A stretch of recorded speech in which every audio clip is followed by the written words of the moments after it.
कि कोई या तो कोई नायक है, उसकी स्वयं की कोई त्रुटि है, वो पकड़ में आ गई है ना, तो वो उसको मध्य मार्ग में मिला है। इसके 3-4 व्याख्यान हैं इस पद्य के, वो उसे कहीं मध्य मार्ग में मिल गया है, वो आ रही है मिलने के लिए और ये भी जा रहा है मिलने के लिए। तो वो ऐसा बता रहा है कि मैं उसने पहचाना नहीं है उसको, तो उसे ये कह रहा है कि तुम्हारा इतना सौंदर्य है, इतना इतनी कांति है, प्रकाश है, तो उसके कारण क्या होगा कि तुम्हारे प्रकाश से अन्य अभिसारिकाओं को भी क्लेश हो जाएगा, ऐसा वो उससे कह रहा है। इसलिए लौट जाओ।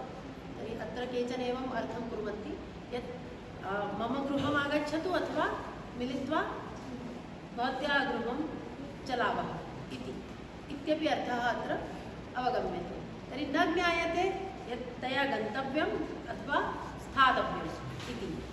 द्वितीयः अर्थः भवति काचित् तस्याः दूती वर्तते वा सखी वर्तते, सा सूचयन्ती अस्ति यत् त्वया इदानीं न गन्तव्यं, यतोहि गच्छति चेत् एवं अन्यासां कृते अपि भवती विघ्नम् उत्पादयिष्यति, इदानीम् अत्रैव तिष्ठतु, तत्र कारणान्तरमपि स्यात्।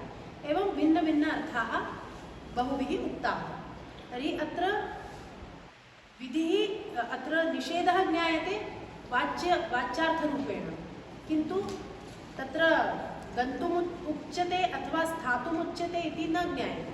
तर्हि अनुभयरूपः व्यङ्ग्यार्थः अपि भवति इति आनन्दवर्धनेन अत्र सूच्यते। हताशे इत्यस्मिन् विषये अपि विचारः वर्तते। किमर्थं सः एवं कथयति हताशे इति, यस्य आशा हता वर्तते सा भवति हताशा इति संबोधने हताशे कथयति।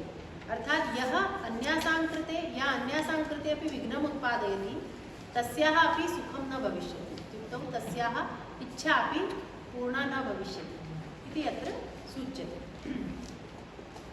अनन्तरं पञ्चमम् उदाहरणं प्रस्तूयते। क्वचित् वाच्यात् भिन्नविषयत्वेन व्यवस्थापितो यथा। वाच्यार्थः सम्पूर्णतया भिन्नः एव, व्यङ्ग्यार्थः भिन्नः एव, तादृशी स्थितिः यत्र भवति तदुदाहरणमत्र उच्यते। कस्य वा न भवति रोषो दृष्ट्वा प्रियायाः सव्रणम् अधरं सभ्रमरपद्माङ्घ्राणशीले वारितवामे सहस्वेदानीम्।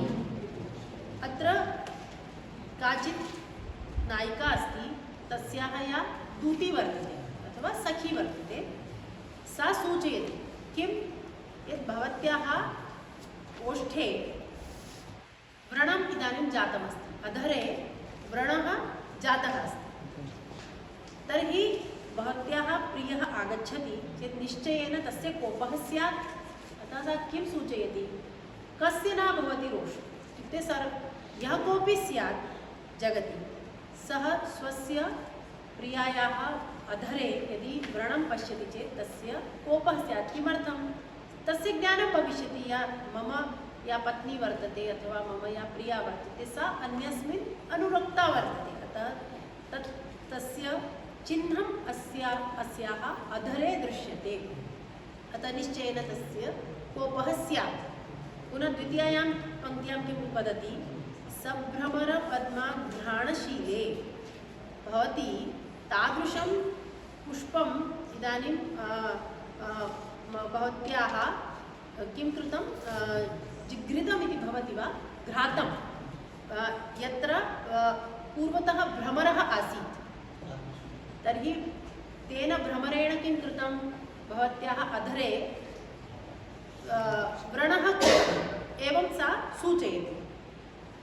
तर्हि ईदृशी भवती अस्ति, इदानीं पूर्वं भवत्या न ज्ञातं यत् एवं भविष्यति, किन्तु यदि भवत्याः प्रियः आगच्छति चेत् निश्चयेन तस्य कोपः स्यात्।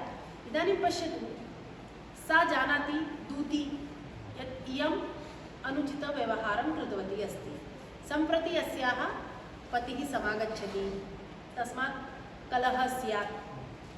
सा नायिका अस्ति, सापि जानाति यत् मया अनुचितं कृतमस्ति, सम्प्रति मम प्रियः आगच्छन् अस्ति, अतः इयम् एवं सूचयति। अत्र पश्यतु, वाच्यार्थः एतावदेव, यत् भवत्या एतत् एवं यथा कृतमस्ति किं सभ्रमर पद्माघ्राणशीला भवती अस्ति, अतः एवं भवत्या फलं लब्धमस्ति।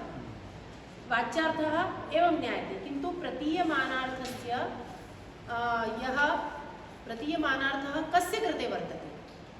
अस्याः कृते न, यः श्रोता वर्तते पतिः, तस्य कृते प्रतीयमानार्थस्य उपस्थितिः वर्तते। सः किं जानीयात् यत् मम पत्नी किमपि अनुचितं न कृतवती, अस्याः अधरे व्रणम् अन्यस्मात् कारणात् दृश्यते, एवं सा क्वचित् अन्यस्मिन् अनुरक्ता अस्ति इति नास्ति इति सः जानीयात्। वो जो प्रतीयमान अर्थ है उसका जो केंद्र है वो कौन है?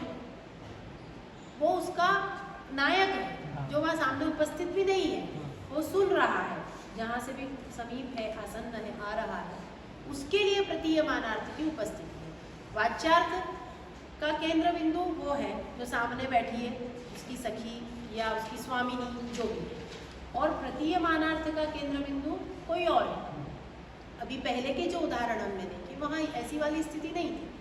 वहाँ पे जो वाच्यार्थ और प्रतीयमानार्थ है वहाँ दोनों में जो केंद्र बिंदु है वो एक ही है, किंतु यहाँ पे हमें दो स्थितियाँ दिखाई देंगी, वाच्यार्थ इसके लिए, प्रतीयमानार्थ किसी और के लिए। वहाँ काव्य प्रकाश में भी आप लोगों ने वो उदाहरण पढ़ा है, कह रही है कि ये अनार्द्र मना श्मश्रु, ये मेरी जो सास है बहुत ही कठोर है, मैं पूरे दिन भर काम करती रहती हूँ, क्या मुझे दिन भर प्रेरित करती रहती है घर में काम करने के लिए, कदाचित मुझे समय मिलता है तो शाम को मिलता है, वो भी नहीं मिलता है। तो अभी वाच्यार्थ जिसके सम्मुख हो रहा है, जहाँ इस अर्थ की उपस्थिति हो रही है, अन्य संधि का, हाँ, तो वहाँ वो उसका केंद्र कोई और है, लेकिन जिसके लिए व्यंग्यार्थ कहा जा रहा है वो तो कोई और है ना। तो यहाँ पर भी ऐसी ही स्थिति बताई है कि प्रतीयमानार्थ जो है वो उसका केंद्र कोई और है और वाच्यार्थ का कोई और है, मतलब दोनों की अलग अलग स्थिति काव्य में होती है। आप दोनों को एक करके नहीं बता सकते। वाच्यार्थ और प्रतीयमानार्थ को जो एक मानते हैं वो ठीक नहीं है, ये इनको सिद्ध करना था। तो इन्होंने भिन्न भिन्न 5 उदाहरणों से इस बात को सिद्ध किया। अन्ये चैव प्रकारा वाच्याद्विभेदिनः प्रतीयमानभेदाः सम्भवन्ति, तेषां दिङ्मात्रमेतत् प्रदर्शितं, द्वितीयोऽपि प्रभेदो वाच्याद्विभिन्नः सप्रपञ्चम् अग्रे दर्शयिष्यते। किमुक्तम्? एवं तु प्रतीयमानभेदाः अनन्ताः भवितुम् अर्हन्ति, अस्माभिः केवलं दिङ्मात्र निर्देशः कृतः। बहुत ही संक्षेप में हम बता दे रहे हैं आपको 5 उदाहरणों के माध्यम से कि वाच्यार्थ बिल्कुल भिन्न होता है और व्यंग्यार्थ पूर्णतः भिन्न होता है। इसीलिए जो इसको एक मानते हैं वो ठीक नहीं है। आगे जो द्वितीय प्रभेद है उसका प्रपंच भी हम आपको बताते हैं। तो वस्तु ध्वनि के बारे में बात पूर्ण हो गई। अब जो द्वितीय प्रभेद है अलंकार, उसके बारे में बात करेंगे, है ना। उसके बाद में फिर सप्रपंचम अग्रे दर्शयिष्यते इति उक्तमस्ति, तर्हि अग्रे इत्युक्तौ अत्रैव हाँ मध्ये अन्येपि विषयाः आगताः। अग्रे सप्रपंचं प्रदर्शयिष्यते, तर्हि अग्रे कथयिष्यते अलङ्कारविषयेपि। सम्प्रति मध्ये अन्यः विषयः आगतः अस्ति। किञ्चित् मध्ये 5 निमेषस्य विरामं